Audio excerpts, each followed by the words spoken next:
최근 베트남의 우크라이나 사태와 관련 충격적인 결정을 내려 전 세계로부터 비난을 받고 있습니다.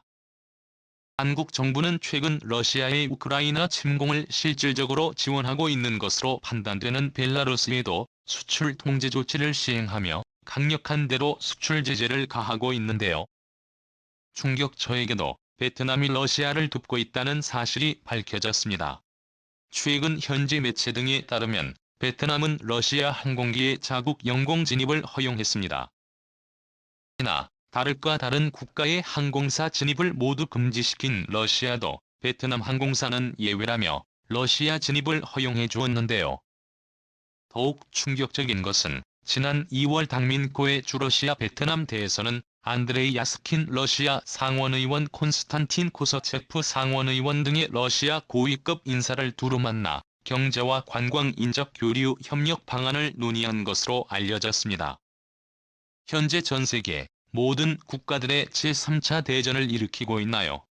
러시아를 규탄하며 경제 제재를 가해 우크라이나를 위기로부터 구해주려 하고 있는데 베트남은 그 반대로 러시아의 전쟁 자금을 대주고 있는 것입니다. 베트남과 러시아는 특별한 역사 관계를 가지고 있습니다.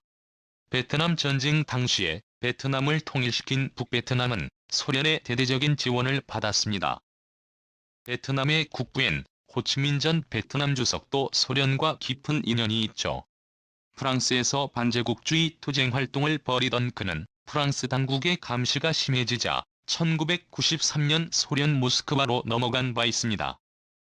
그는 모스크바 코민테란 학교에서 공산주의 혁명 사상을 익히며 공산당 동아시아 담당 상임위원으로 활동했습니다.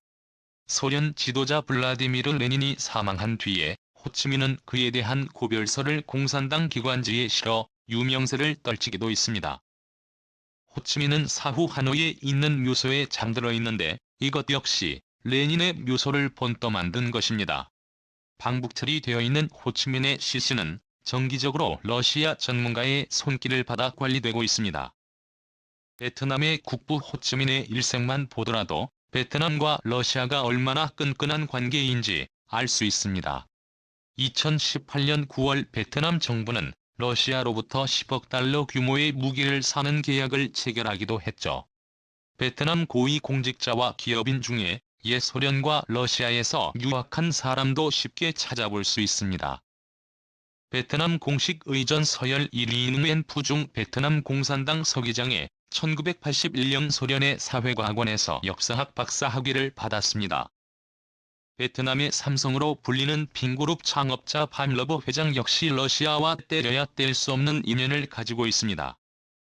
1968년 베트남 하이봉에서 출생한 균을 소련 국비 장학생으로 선발돼 모스크바 지질 탐사연구소에서 공부했습니다.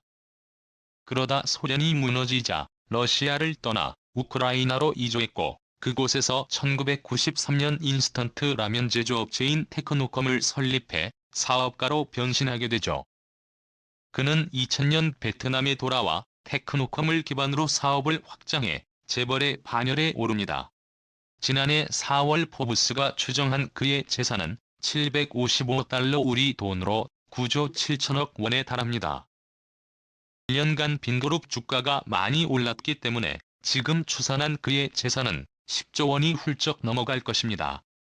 정리하자면 베트남의 의전 서열 1위와 부자 서열 1위가 모두 소련에서 유학한 경험이 있는 것입니다. 너무나도 충격적이죠. 자, 그런데 베트남의 충격적인 행동은 이뿐만이 아니었습니다. 파룬 베트남 총리는 한국 기업들이 베트남에 오면 막대한 혜택을 주겠다며 제발 베트남에서 투자를 늘려달라고 애원했습니다. 그러면서 베트남에서 사업을 하는 동안 발생하는 모든 문제를 베트남 정부가 적극적으로 해결해 주겠다고 약속했지만 완전히 거짓말이었습니다. 베트남 정부의 약속을 믿고 베트남에 막대한 투자를 한 한국의 중소기업들의 뒤통수를 제대로 맞았습니다. 베트남에 진출한 한국 기업 여러 곳에서 동시다발적으로 베트남 현지인 근로자들의 임금 인상 및 처우 개선을 요구하며 파업을 벌였습니다. 현지 매체인 유엔익스프레스에 따르면 중부 응해안 성빈에 위치한 전기의 부품업체인 한국의 이사의 근로자들은 이틀 전 임금 인상을 요구하며 파업에 나섰습니다. 그래서 충격적인 점은 베트남에서 가장 많은 임금을 지불하고 있는 곳이 바로 한국 기업들이기 때문입니다. 빈지역의 최저임금은 월 340만 도, 우리 돈으로 17만 8천 원인데 파업을 맞은 한국의 중소기업은 이들에게 최저임금보다 무려 3배나 높은 990만 동을 지급하고 있었습니다.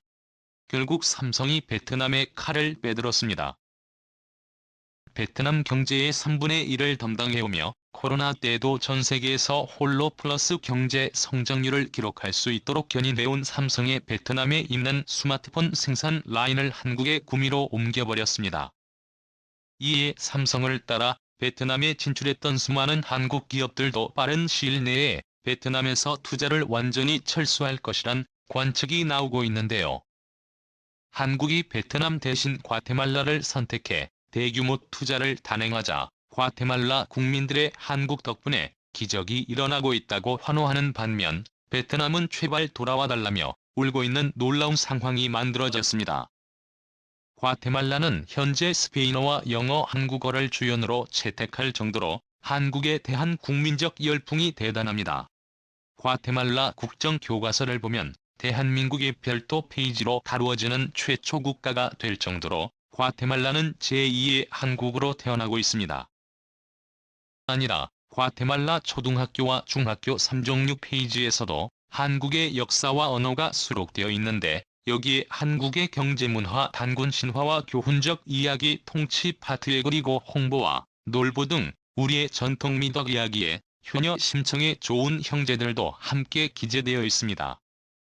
베트남과는 달러에 이렇게 신뢰를 기반으로 만들어진 한국과 과테말라의 관계 속에서 한국 기업들은 베트남 대신 과테말라에 대규모 투자를 시작했고 결국 놀라운 기적을 만들어냈습니다.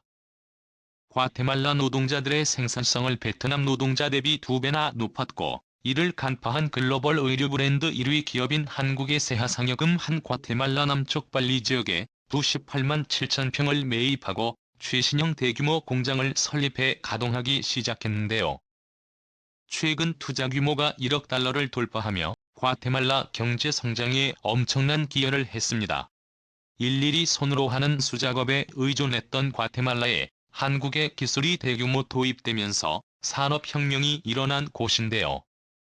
한국 기업들이 과테말라인들에게 제공하는 압도적으로 높은 임금과 차원이 다른 복지 혜택에 과테말라인들의 한국이 과테말라인들의 삶을 완전히 바꿔놓았다라며 극찬했습니다. 자국 기업들보다 최대 3배 이상 임금을 지급함에도 불법 파업을 일삼는 베트남 노동자들과는 너무나 다른 모습인데요. 30년이라는 긴 세월 동안 내전에 시달리며 극심한 빈곤에 처했던 과테말라가 1991년부터 시작된 한국의 무상원조 덕분에 GDP가 급격하게 성장하더니 지금은 온두라스, 니카라과 등의 중미 국가들보다 압도적으로 높은 경제 성장률을 달성했습니다.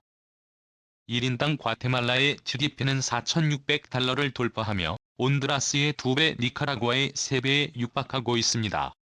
이에 과테말라인들은 한국이 이룩한 한강의 기적이 과테말라에서 일어나고 있다. 라며 한국 덕분에 과테말라 가기적 같은 경제 성장을 만들고 있다고 기뻐했습니다. 이뿐만이 아닙니다. 최고라 불리는 한국의 치안관리 능력까지 과테말라에 전수해 주었습니다.